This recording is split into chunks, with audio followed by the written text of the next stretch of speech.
Welcome to Mindful Leadership, Transforming Lives, with your host, Singh. This is where leadership meets purpose, presence, and passion.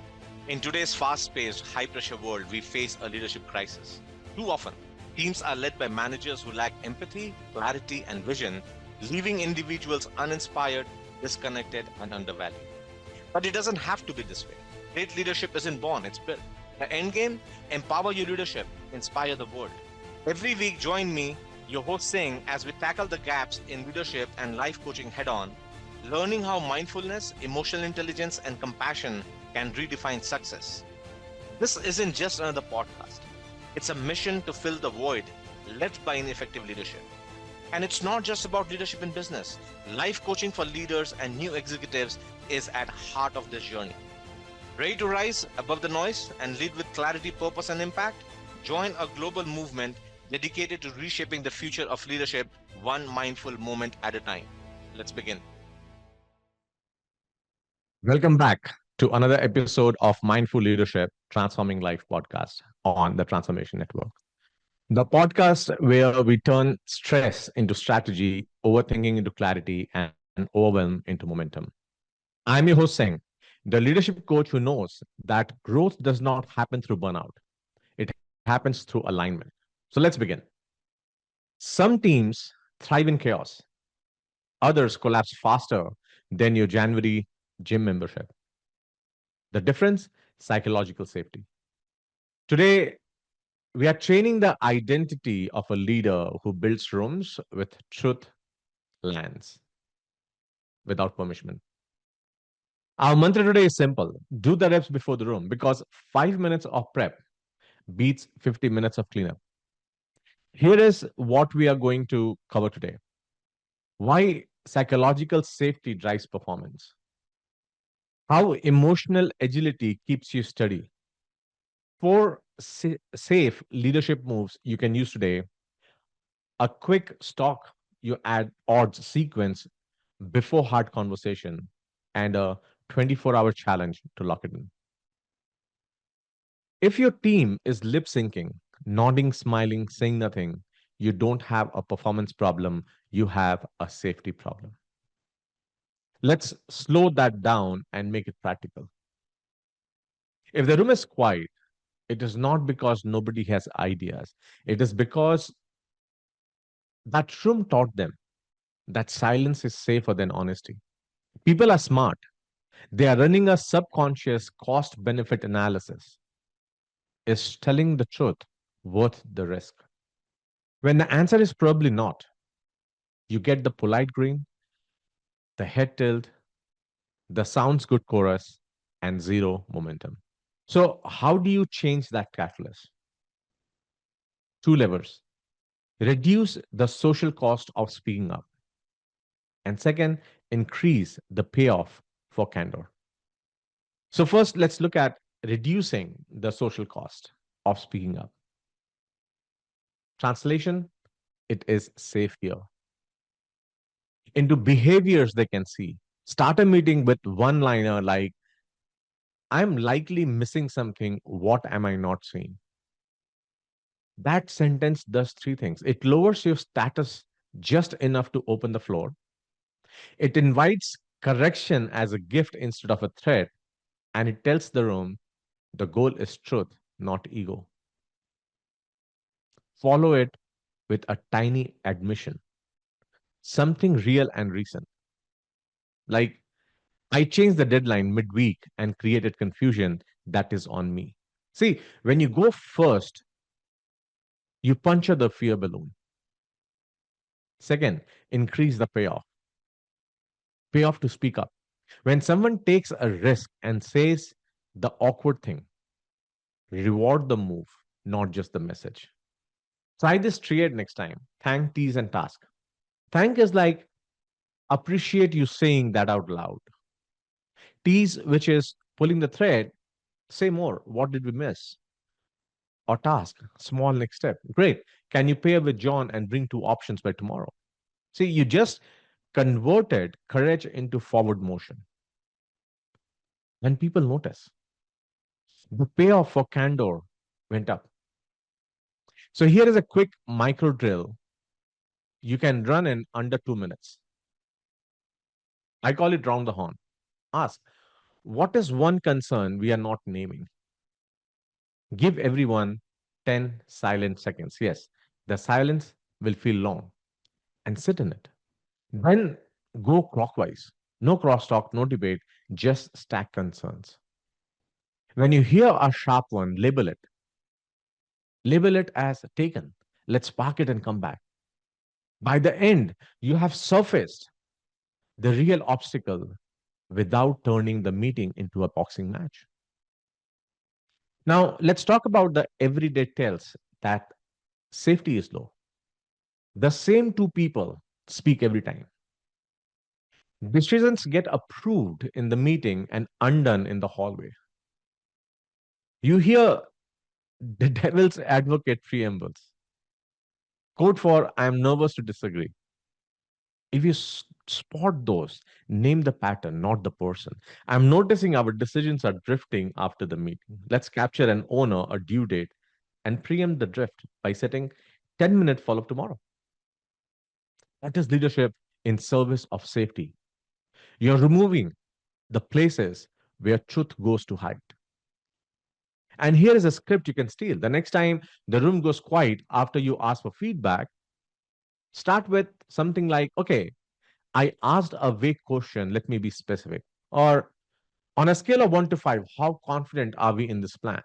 Hands up, quick read. It does not have to be another debate conversation. Or if you didn't say a 5, what would make it a point higher? The question is magic, right? If you did, let's say something on a scale of 1 to 5, and if you're not saying 5, how would you make it a point higher? It invites improvement instead of indictment. People can add a brick without tearing down the house. And because we are human, let's acknowledge the fear behind the fear, reputation risk. Folks worry that one clumsy comment will brand them forever. You can diffuse that by separating idea quality from person value out loud. Something like rough ideas are welcome. Rough ideas make strong ideas. Or we are workshopping the draft, not the human. Say it enough times that your team will start repeating it for you. And last bit, make the first 5 minutes of every meeting a safety ritual.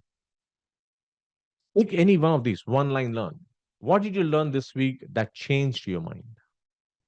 Or an assumption audit. What must be true for this plan to work? Or a red team ticket. Who wants 60-second poke holes ticket today? See, rituals beat reminder. If you ritualize safety, you won't have to beg for honesty. People will bring it because the system expects it. Remember, we are not chasing warm fuzzies. We are engineering faster truth.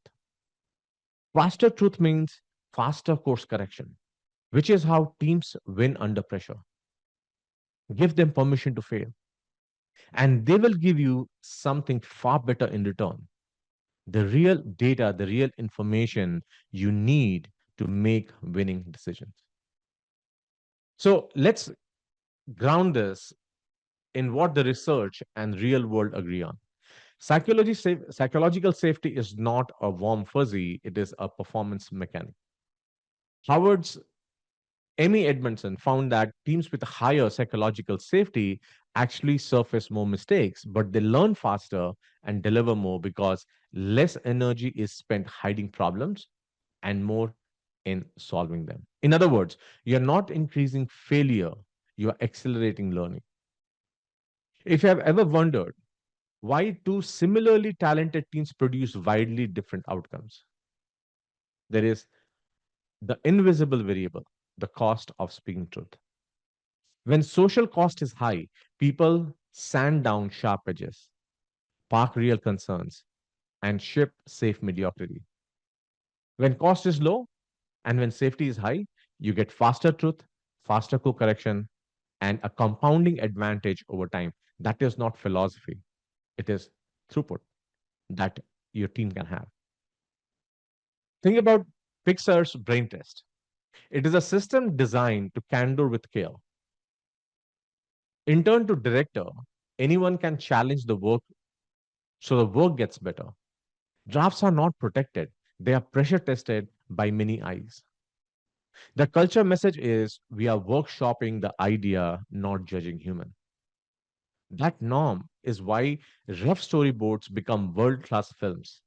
Iteration speed is protected because voice is protected. Well, that next to cautionary pattern we see in low safety environments, right? When people believe that raising a risk equals punishment, issues don't disappear, they mutate underground. That is how small defects become headline problems. Your organization either pays the price upfront in candid conversation or downstream in rework, recalls, and reputation damage. The invoice arrives. Psychological safety decides which and how big it is. You can also see the impact of leadership level. When a CEO sets the tone with vulnerability and curiosity, teams mirror it.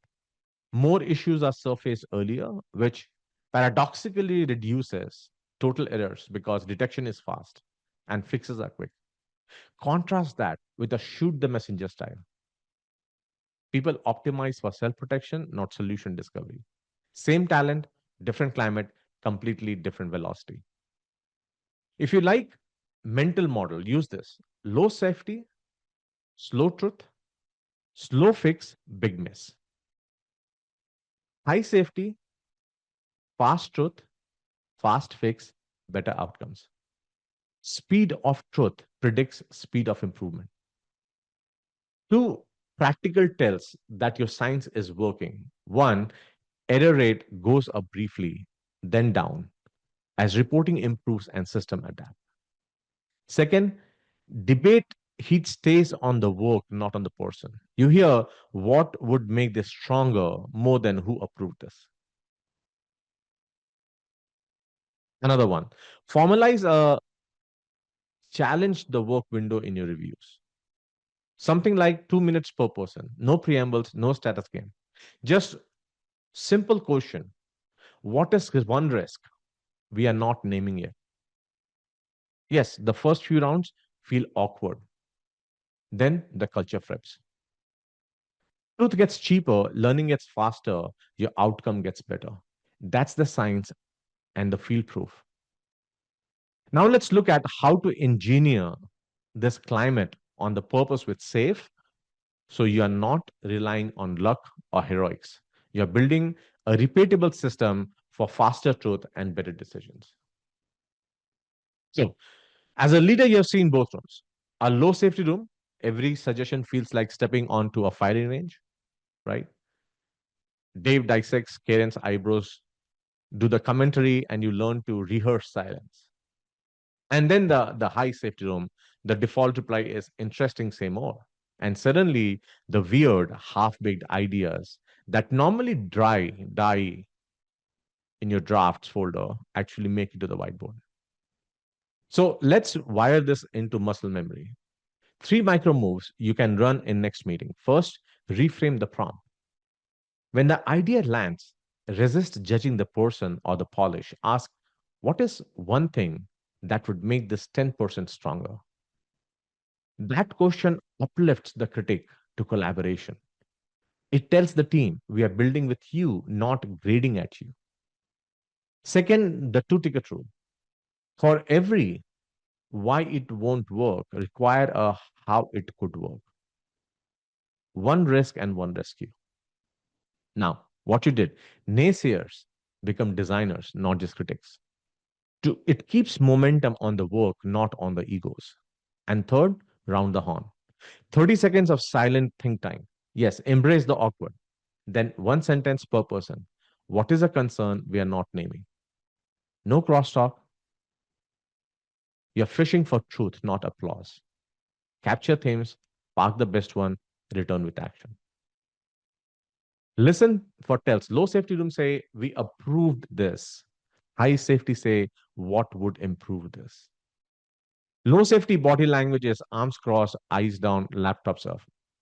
High safety, pens out, heads tilted, somebody stands to draw. Give your team the line that makes courage cheap. Rough ideas welcome. We are workshopping the draft, not the human. Say it early, say it often, then prove it by building the rough idea in public. That's how weird becomes workable, and workable becomes a win. Emotional agility is not a group therapy. It is a command of self under heat. Your first reaction sets the climate. If you spike, the room armors up. If you steady, the room breathes. And here is a micro drill I use. When you feel receive, pause for 5 seconds, ask, what story am I telling myself? And then ask, what else could be true? That one beat moves you from reacting to leading because genius with velocity creates fear, curiosity with clarity creates trust. Now, let's add a few pro moves. You can run live in any meeting. Make your exhale longer than inhale. Try inhale for 4 beats and exhale for 6. It is a stealth, parasympathetic reset. Do it while you are reviewing notes. Your voice will drop half a tone, and the room will mirror your nervous system. Second, silently label the emotions: irritated, anxious, defensive. When you name it, you shrink it. If it is useful to say it loud, try, I'm noticing I'm getting a little defensive. Give me 10 seconds to reset so I can hear this clearly. See, that sentence buys you grace and models safety. Again, it's all about becoming the observer as part of mindful practice. Next, let's talk about swapping judgment for curiosity. I call it language swapping. Instead of why didn't you, try what made that best call in the moment. Instead of who dropped the ball, where did our process break? Instead of this won't work, what would make this 10% stronger?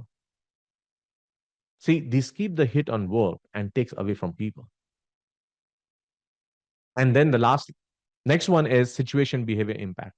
Use it when giving hot feedback without burning trust. So situation would be in yesterday's handoff, something happened. Behavior, we changed the deadline after sign off. And impact, it created duplicate work. And close with curiosity. What would help us prevent that next sprint? Next idea, listen to content and climate. The words and emotional temperature. If the story is clear, but the climate is hot, say, I hear urgency. Let's solve the root cause, not the symptom. So you just validated emotion and redirected energy to problem solving. Another quick trick, ask the room, where is your nervous system? Red, yellow, and green. Red, we are flooded, call a 5 minute reset. Yellow, proceed slowly, clarify decisions in writing. Green, move, decide, and document. Again, see how the invisible is made visible so work matches capacity and caliber. Now, when your brain sprints up the ladder of inference, they ignored me, they don't care, I need to control everything. Walk it back with evidence. What do I actually know? What did I assume? What data would change my mind? Say it out if needed. You'll feel the entire team exhale.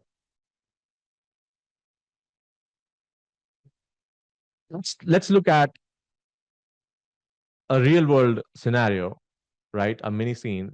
Okay, launch slipped by 2 days. My first story is we are careless. Pause. Alternate story, we had unplanned dependencies. Breathe. Let's check the facts. What dependency surprised us? What signal did we miss? What would make the plan 10% stronger by tomorrow? Notice these questions don't have any blames, but a lot of specific curiosity, right? Help me understand your constraints so I don't solve wrong problems. Or I'm separating the draft from let's make draft stronger, or assume good intent, inspect process. And then finally, the self review in 60 seconds. Ask yourself, where did my tone shift the room up or down? What triggered me and what cue worked to reset? What sentence would improve next time? Capture one line of learning and one micro tweak. That's how agility compounds. All right, let's get practical. You have heard the research, you have seen some examples, but now it's about how. How do you build a culture where people don't just survive mistakes, but actually use them? That's where my safe leadership moves comes in. None of these require fancy offsites, big budgets, or pizza parties. They just require you to show up differently. So let's break it down. Step one, show vulnerability. If you want your team to admit mistakes or bring bold ideas, you have got to go first. Think of it like cannonballing into pool. Once you jump, everyone else feels safe to follow. And let me tell you, it does not matter if you nail the perfect dive or belly flop so hard that everybody winces. The point is you are in the water. I worked with a leader once who never admitted mistake, not once. He acted like saying, I messed up, would make him spontaneously combust. Guess what? Nobody trusted him. Because when your leader is pretending to be perfect, everyone else hides their imperfections. And people hide, they stop experimenting, they stop taking risk, and team flatlines. So go first. I missed the deadline. I confessed I caused confusion. Here is how I'm going to fix it. Those sentences said loud build a foundation stronger than any motivational poster on the wall. Step two, ask for feedback. This one is simple but scary. You look at your team and ask, what is one thing I can do better as a leader? Trust me, people around will tell you. But when they answer, you don't argue. If they say stop micromanaging, your response is not, but I'm helping. No, you just take note. And for the love of leadership, don't cheat with. What can I do better besides being awesome? That's not feedback, that's finishing. Step three, focus on effort, not just results. When someone on your team tries something bold, even if it flops, celebrate the courage. It is like clapping at middle school play. You're not applauding Broadway level acting, you're applauding the fact that they had guts to get on the stage. Step four, establish guardrails. Safety without boundaries is chaos. It's toddler's birthday party energy, balloons, cake, and someone crying in the corner. Guardrails are like bumper lanes in blowing, right? In bowling. They don't stop you from throwing a wild shot, but they make sure the ball still heads towards the pins. In practice, this might mean clear roles, time limits on debates, or success criteria upfront. So that's the framework. Show vulnerability, ask for feedback, focus on effort, and establish guardrails. Here's how it works. In your next meeting, you go first, admit a small but real miss. Then privately, maybe in one-on-one, say, or in a Slack DM, right? Call out someone's specific effort. It is your private win. This pairing of public mess and private you win lowers the bar for honesty, creating comparison of motivation. It raises motivation. Together, by lowering the bar for honesty and increasing motivation, they reset the culture in very short time. And it does not have to be a big speech. It takes 45 seconds. If you can run that pattern once in a while in your office. So here is your 24-hour challenge. Pick just one move from the SAFE framework, show vulnerability, ask for feedback, focus on effort, or establish guardrails, and put it into action within the next day, not next week, not when things calm down in the next 24 hours. Admit a small miss in your next stand up. Ask one team member, what is one thing I do better as a leader? Celebrate someone who leads a bold swing, even if it did not quite land in where you want it. Or put a bumper lane in place so your next meeting does not spiral into chaos. Why the 24-hour window? Because your brain is sneaky. Give it a week and it'll find 27 excuses not to act. It's not the right time, the team is too busy, make after the next sprint, so on and so forth. No load leadership momentum lives in the now, right? So today's rep build tomorrow's culture. Or as I like to remind myself, do the reps before the room. And if you're thinking, I don't know where to start, I got you covered. If you want a quick read on how safe your leadership team really feels, take the psychology safety quiz. It's short, it's eye-opening, and it'll give you a clear snapshot of where you stand. DM me the words safe team on LinkedIn, and I'll send you the link directly. On top of that, don't forget this week, free resource that I'll be putting out shortly on LinkedIn. Bite-sized actionable steps you can try immediately. And here's one more layer of accountability. Share your 24-hour action with me. Shoot me a message that says, here's my move. And I want to hear what you tried, what happened, and what you learned. Who knows? I might even share a few listener stories in future episodes. Because when we share the reps, we multiply the growth. Now, let me bring it back to where we start. Think of your next meeting like karaoke night. If your people feel safe, they will grab the mic, belt out Bohemian Rhapsody, right? And maybe hit a few wrong notes. Without safety, they are just mouthing the words, hoping nobody notices. And here's the truth: innovation does not come from lip syncing, it comes from the messy, off key, courageous moments when people feel free enough to sing. So let your team sing, encourage the rough drafts, celebrate the belly flops, create a room where failure is not fatal but fuel. That is how trust is built. And that is how breakthroughs are born. That is for today. If this resonated with you, share it with one colleague who is ready to turn fear into fuel. Next time, we are diving into how to inspire trust without micromanaging. Because let's be honest, nobody wants a boss hovering over their shoulder counting keystrokes. Actually, I used to have them. Until then, lead loud, lead proud, and lead in balance. I'm saying you're listening to Mindful Leadership, Transforming Lives on the Transformation Network. Remember, say it with me, do the reps before the room. Do the reps before the room. Have a good day. Thank you for watching Mindful Leadership Transforming Lives. With me, your host, Singh. We are honored to have you join us on this journey to explore the transformative power of mindfulness, emotional intelligence, and authentic leadership.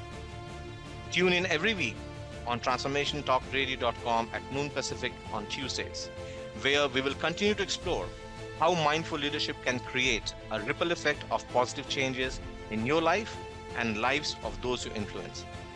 This show is dedicated to helping you lead with purpose, presence, and passion. Whether you're navigating the complexities of business, building strong connection with your team, or striving to make a meaningful impact in the world around you. To learn more about the show, access additional resources, or dive deeper, visit singpowerupcoach.com. Remember, leadership isn't just about what you do, it's about who you are. Let's continue to transform lives together, one mindful moment at a time. See you next week.